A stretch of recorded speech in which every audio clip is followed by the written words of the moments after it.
Wali Kota Cilegon ikut menandatangani penolakan pembangunan gereja HKBP Maranatha di wilayahnya. Akibat hal ini, tudingan anti toleran pun ditujukan kepadanya.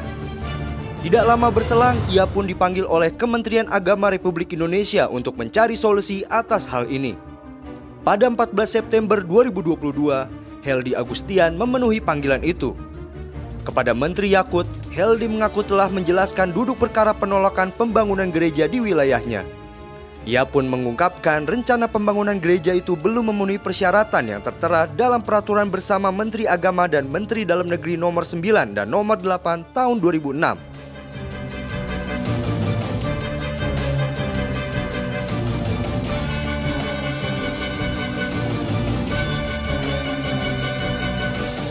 Proses masih di tingkat kelurahan, jadi belum pernah sampai di wali kota. Adapun yang diberikan kemarin itu adalah hanya sebagai informasi menjalankan prosesnya. Kami isu-isu yang berkembang intinya jalankan sesuai dengan perintah, aturan dan ketentuan ya, sesuai dengan peraturan menteri bersama menteri ya. Tapi pada prinsipnya kami mohon dengan sangat bahwa ini lagi dalam proses dari pihak HKBP juga. Intinya itu semua dalam proses dan tidak ya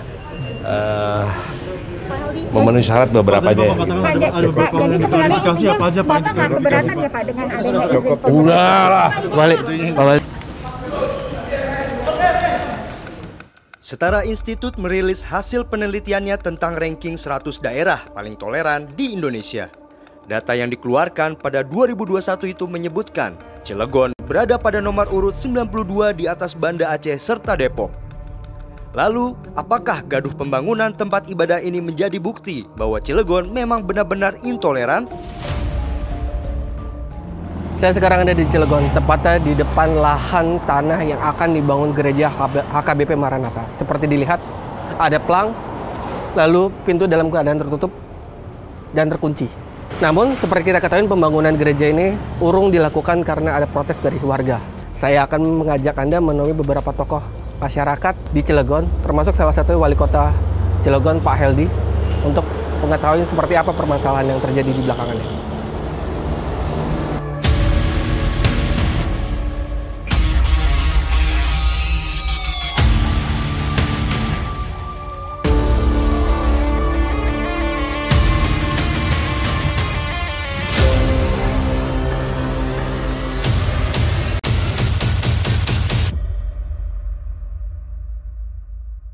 Kami mendatangi salah satu pondok pesantren tertua dan terbesar di kota Cilegon. Lokasinya tepat berada di belakang pusat pemerintahan kota Baja ini. Petinggi pondok pesantren PB Al-Khairiyah, Ahmad Munji, menemui saya. Ia pun menjelaskan perspektifnya soal tingkat toleransi masyarakat Cilegon.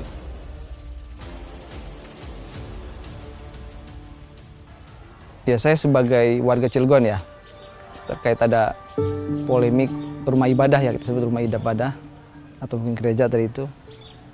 Di Cilegon ini kan kita udah terbangun ya, toleransi itu udah lama sekali lah. Mungkin sebelum adanya bangsa Indonesia gitu kan, sebelum adanya negara ini gitu kan, kita udah ada tuh agama-agama lain di sini gitu kan. Mereka hidup rukun, terutama di Banten itu kan di sini banyak juga kan rumah-rumah ibadah umat lain seperti itu. Kemudian di Cilegon sama kan kayak gitu, banyak orang-orang yang bekerja di sini, kemudian mencari nafkah di sini, dan kita selalu berhubungan baik bermasyarakat, bertetangga dan yang lain seperti itu. Artinya sebenarnya kalau berbicara sebagai kata toleransi di kota Cilegon sangat-sangat baik sekali ya. Iya, kita udah sangat terbangun, udah sangat baik toleransinya di Cilegon ini. Dan ini kita pertahankan sampai sekarang lah seperti itu. Kalau untuk soal perayaan umat beragama yang non-muslim sendiri nggak ada masalah ya kan? Oh ya, nggak ada masalah. Perayaan kan perayaan, cuma ya tadi itu tempatnya yang sudah disediakan oleh pemerintah ya, di Kota Serang kan udah ada itu. Tadi itu masyarakat di sini toleransi terbangun, rumah ibadah juga ada di Kota Serang, karena kan di Cilegon kan memang nggak ada rumah ibadah dan pemerintah kan mengarahkannya ke sana seperti itu. Ya, yang selama ini saya rasakan dan kawan-kawan dirasakan di Cilegon ini ya toleransi sekali gitu kan. Karena kita belum pernah ada tuh berantem dengan sesama non Muslim gitu kan. Kita malah apalagi di Al-Hidayah kan, di sini banyak yang kuliah juga orang non Islam seperti itu. Kemudian kita banyak ya kerja sama hal-hal yang sifatnya kemasyarakatan dengan sesama warga bangsa kayak gitu kan di sini. Jadi kita menjamin lah toleransi dan menjaga sekali kan namanya kerukunan umat beragama di Cilegon ini. Bagaimana dengan hak beragama Kang, di Cilegon sendiri?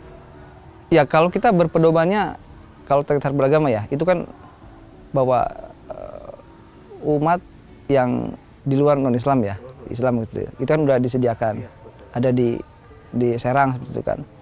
Kemudian ini kan jelas ada ya pemerintah yang tahun 1975 itu kan bunyinya di situ bahwa tempat peribadatan yang udah disediakan di Kota Serang untuk ya untuk umat yang non Islam seperti itu. Sedangkan di Cilegon sendiri kan ya nggak ada tempat ibadah untuk itu seperti itu. Karena makanya kita sebagai warga ya berpatokan ke situ. Kita junjung tinggi lah seperti itu kan. Karena bagaimanapun ya itu yang sudah kita pegang teguh lah di masyarakat ya gitu. Ia pun menunjukkan surat keputusan Bupati tahun 1975 yang menurutnya menjadi salah satu dasar penolakan pembangunan gereja oleh masyarakat Cilegon. Ada 3 poin yang tertera dalam surat keputusan yang dibuat oleh Bupati Serang kala itu. Pertama, tidak dibenarkannya pembangunan rumah ibadah agama Kristen. Kedua, segala bentuk kegiatan keagamaan agama Kristen dilakukan di gereja-gereja yang sudah terbangun di Kota Serang. Sedangkan yang ketiga berisi tentang mulai diberlakukannya peraturan ini, yaitu sejak ditandatanganinya surat itu pada Maret 1975.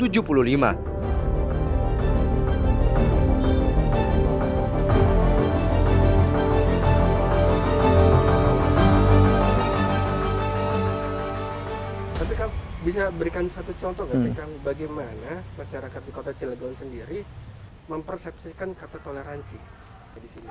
Ya kalau kita lihat sih selama ini yang sudah berjalan gitu kan di Cilegon ini, kalau orang yang di luar Islam ya Kristen atau apa kan ibadahnya kan ke Serang, nggak pernah kita ada namanya diganggu dan dibatasi seperti itu. Kemudian pendidikan juga sama, di sini kan ada lembaga pendidikan, kita tetap sekolah dan yang lainnya gitu kan, tetap sekolah. Kemudian mereka melaksanakan kegiatan-kegiatan yang ya mereka selama ini yakini seperti itu. Bekerja juga sama kayak gitu kan. Di sini kan ada industri-industri yang bukan hanya punya orang Islam, tapi tetap kita menghargai itu gitu. Kemudian kita juga ya melihat dan mendengar langsung kan gitu kan, ada mungkin industri yang memfasilitasi untuk ibadah, ya kita hargai itu seperti itu. Karena tadi itu kita membangun toleransi dan kita harus hargai mereka kan ingin ingin beribadah sesuai keyakinannya seperti itu. Sementara itu, Ismail Hassani, Direktur Eksekutif Setara Institut menjelaskan, ada beberapa variabel yang mereka gunakan sehingga menempatkan Kota Cilegon berada di peringkat bawah 100 kota paling toleran di Indonesia. Cilegon menjadi salah satu kota yang memang dalam 2 kali indeks terakhir berada di papan bawah. Artinya tingkat toleransinya cukup rendah dibanding yang lain ya. Kita harus bilang bahwa modal toleransi itu ada di semua kota, tetapi tentu ada gradasi antara satu kota dengan kota yang lainnya. Nah itu posisinya. Nah riset kita itu mengukur 4 variabel yang kita tetapkan berdasarkan tentu saja kerangka teoritik yang kita pilih dan kita uji validitasnya. Yang pertama ada regulasi pemerintah. Regulasi pemerintah ini di dalamnya ada peraturan produk-produk hukum daerah, apakah itu diskriminatif atau konstruktif bagi pemajuan toleransi, menjaga kemajmukan dan seterusnya begitu ya. Lalu di dalamnya juga ada RPJMD yang kita periksa. Jadi RPJMD-nya apakah sama dia konstruktif atau justru sebaliknya.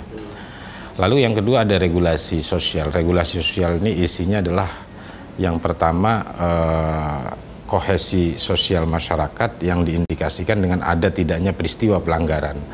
Kalau ada peristiwa pelanggaran kebebasan beragama, ya karena kita tahu kebebasan beragama berkeyakinan adalah hak konstitusional warga negara.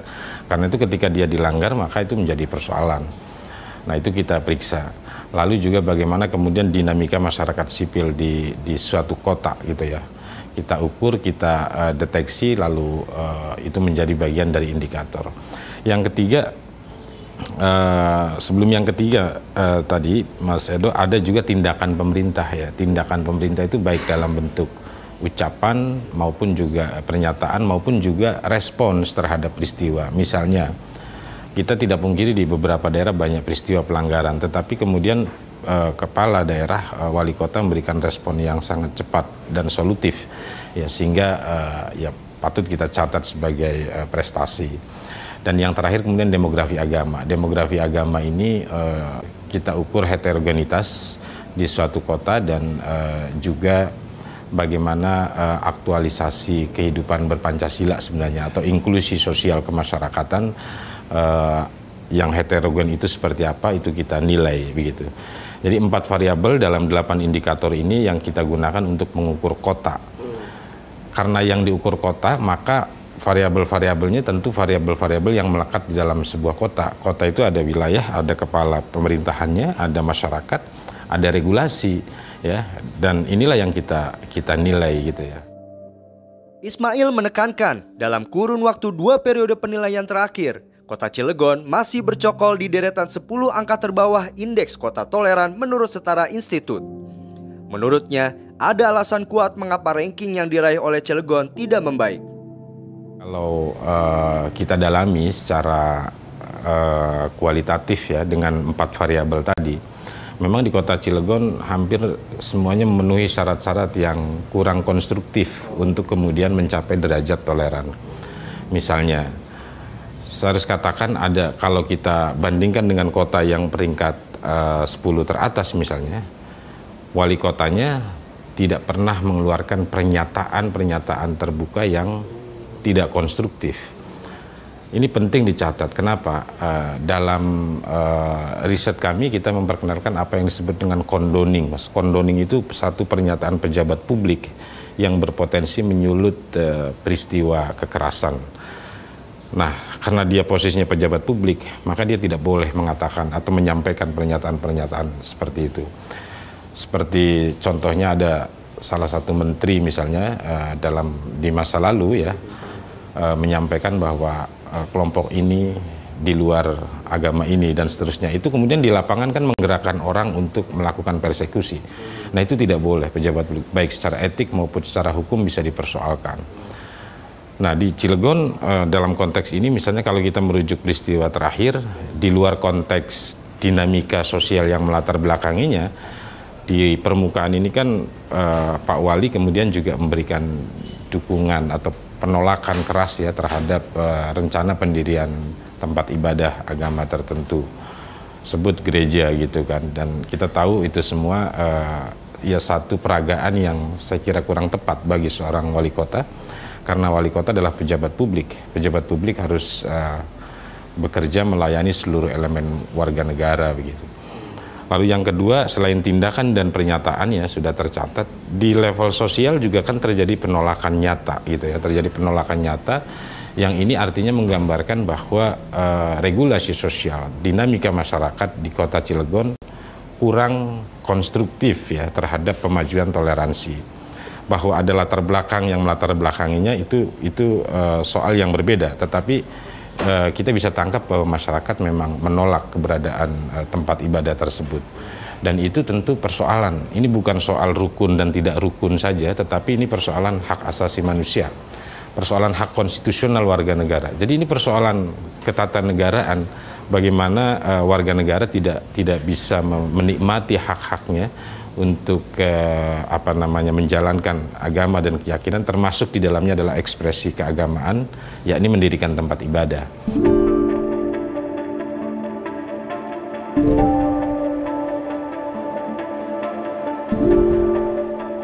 Dalam kesempatan berbeda, Kepada saya, Wali Kota Cilegon Heldy Agustian menjelaskan, banyak ditemukannya warga negara asing yang tinggal di wilayah Kota Cilegon menjadi salah satu indikator bahwa kota ini merupakan wilayah yang menghargai perbedaan. Nah, kalau kita bicara mengenai tadi orang asing masuk, semua masuk, industrinya begitu banyak, kami sangat terbuka. Dan tidak ada keributan-keributan antar orang asing atau antar daerah mana dengan orang-orang Cilegon. Orang Cilegon sangat welcome sekali ya. Bahkan rumah-rumah makan Korea, Jepang juga banyak di kota Cilegon ini ya.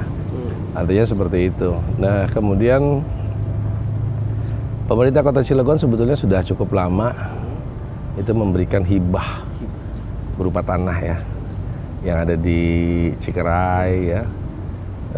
Memang terbagi-bagi. Untuk umat muslimnya ada 30 atau 3 hektar gitu. Kemudian untuk umat Katoliknya ada 5.000-an ya. Lebih 5.500, Protestan ada 8.000 tanah, yang Buddha dan dari Hindunya juga ada kurang lebih di atas 3.000-an ya. Artinya tepatnya nanti datanya ada sama kita ya. Jadi artinya bahwa makam-makam ini dipenuhi oleh berbagai agama gitu ya. Bahkan yang dari Buddha sendiri beli lagi 8 hektar. Beli lagi 8 hektar ya. Luas juga ya Pak ya? Sangat luas gitu lah. Kita berapa kali nanya bahwa itu untuk dimakamkan orang-orang dari Jakarta. Ya kan, dari Banten, ya kan, dari tempat-tempat Tangerang dan yang lain juga ke Cilegon. Artinya apa? Bahwa orang-orang dari asing, dari luar pun masuk ke kota Cilegon, yang hidupnya pun diterima oleh orang Cilegon, yang meninggalnya juga masih diterima gitu ya. Jadi artinya bahwa kita selama ini tidak ada permasalahan unsur-unsur yang lain gitu ya. Artinya kita sangat baik. Apalagi bertetangganya juga ada yang agamanya berbeda-beda juga nggak ada masalah. Sejauh ini hubungannya harmonis kah? Sangat harmonis. Makanya tadi saya katakan tidak ada orang asing yang, mohon maaf nih, berselisih paham atau ribut gitu, nggak ada. Ya kan, tadi terus kemudian dari luar Jawa juga, artinya dari luar Cilegon juga nggak ada ya. Bahkan yang tadi saya katakan pengangguran kita, jadi artinya orang luar yang nikmatin Cilegon ini gitu secara tidak langsung ya. Orang-orang Cilegon penganggurannya sangat tinggi. Manajer pun mungkin kehitung. Makanya kami pemerintah Kota Cilegon saat ini memberikan beasiswa buat anak-anak yang kurang mampu. Sebanyak 5.000 orang, 5.000 kali 8 semester, kali 3 juta rupiah, jadi 1.000 orang per tahun. Nah, harapan kami supaya orang-orang Cilegon ini bisa bersaing lah SDM-nya dengan dari yang lainnya gitu ya. Pendidikan menjadi kunci yang digunakan oleh Heldy. Menurutnya, dengan meningkatkan derajat pendidikan, seseorang bisa lebih terbuka dan memiliki wawasan tambahan dalam melihat serta menilai suatu permasalahan. Itu berarti juga salah satu langkah yang dilakukan Pak Wali untuk mengharmonisasi perbedaan hubungan agama yang ada di Cilegon sendiri ya? Iya, salah satunya kan begitu, karena mereka punya pendidikan yang tinggi kan otomatis kan pasti berpengaruh kepada sudut pandang dan yang lainnya dalam meningkatkan SDM. Hingga saat ini, pemerintah Kota Cilegon masih menggunakan aturan yang terbit tahun 1975 itu sebagai dasar untuk menjaga keharmonisan masyarakatnya. Bekerja sama dengan perusahaan-perusahaan yang ada di wilayahnya, Heldy memberikan fasilitas berupa sarana transportasi menuju Kota Serang bagi mereka yang ingin melaksanakan ibadah. Tenaga kerja asing itu mereka kalau untuk soal agama bagaimana beribadahnya? Masing-masing sih mereka ya.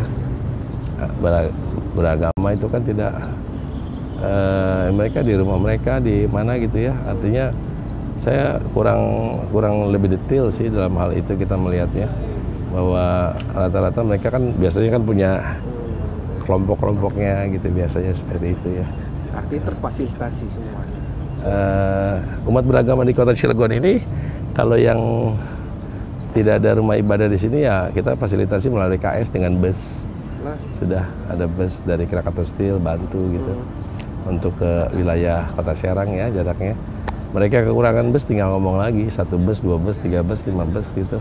Kita akan fasilitasi bekerja sama dengan PT Krakatau Steel atau industri lainnya gitu.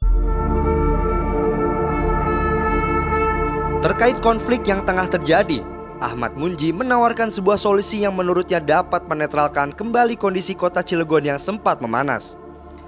Ia menuturkan menjaga istiadat serta aturan yang berlaku adalah cara bijaksana yang paling mungkin dilakukan saat ini.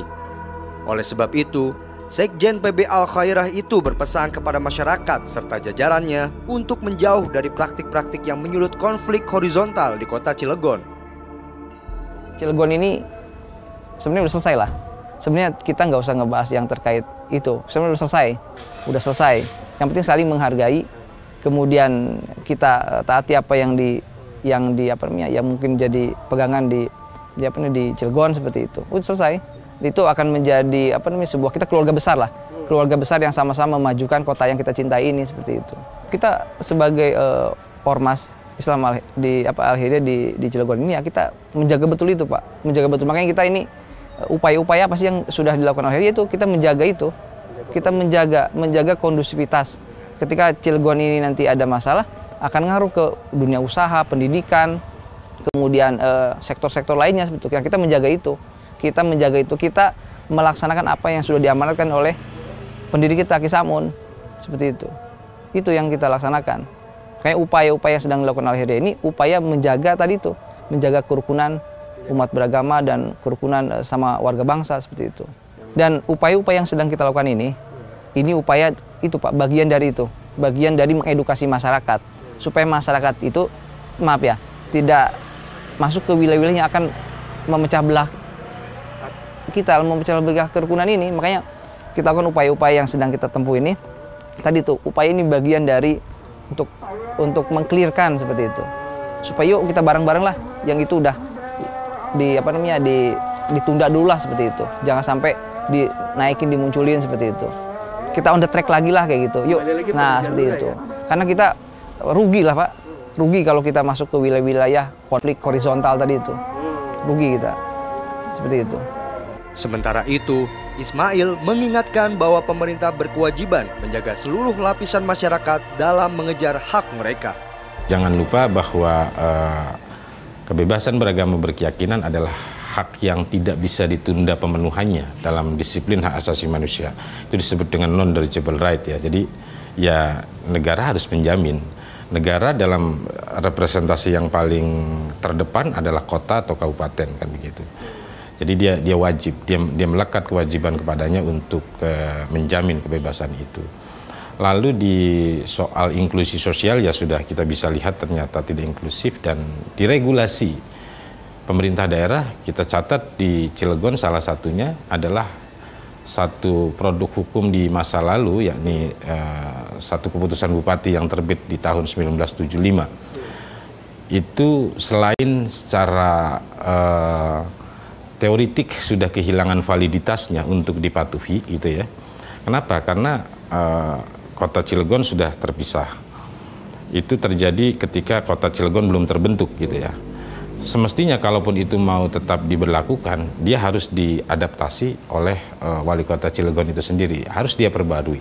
Itu satu hal. Jadi kalau kita sebut organ pembentuknya sudah kehilangan validitas, ya sudah kehilangan validitasnya. Sekarang kan bukan Kabupaten Serang, tapi kota Cilegon.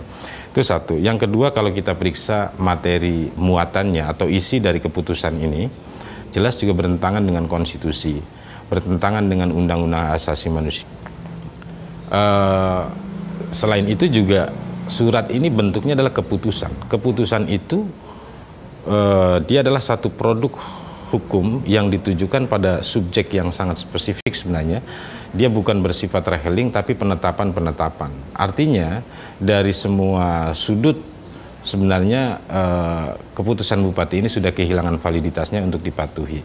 Artinya kalau ini kemudian dijadikan dasar, ya selain produk hukumnya yang diskriminatif, lalu kemudian ditegakkan oleh si wali kota yang sekarang, yaitu semakin berlipat gitu. Nah, oleh karena beberapa peristiwa itulah di tahun yang lalu ya, sekalipun belum muncul peristiwa yang mengemuka ini, kita menempatkan kota Cilegon memenuhi kualifikasi sebagai salah satu kota yang toleransinya rendah begitu. Selama ini nggak ada masalah Cilegon, intinya gitu. Artinya bahwa kami menurut saya sangat toleran ya. untuk menjaga nilai-nilai keharmonisan, karena kami pemerintah Kota Cilegon juga kan memiliki, dalam hal ini diatur oleh Undang-Undang 23 tahun 2014 ya, sehubungan dengan Undang-Undang Pemerintah Daerah 12E pasalnya, bahwa pemerintah kan wajib atau punya kewenangan dalam rangka ketentraman, ketertiban umum, dan melindungi masyarakatnya. Artinya bahwa itu yang kita jaga sampai sekarang.